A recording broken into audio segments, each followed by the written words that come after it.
Alright, in today's video, I'm going to be showing you how to create papes and blenders. What you want to do is click Shift A and select plane. Once you have done that, you want to click Tab and press N, and then click at center, change your view. Make sure you have your object selected, then click E to extrude to make the shape of your pipe.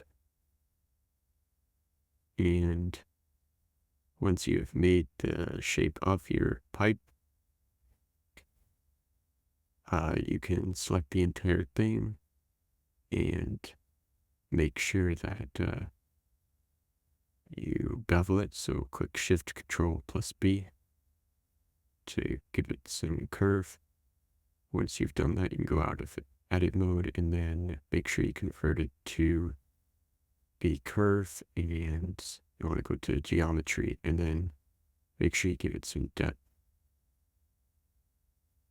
And then you can go ahead and shade it smooth.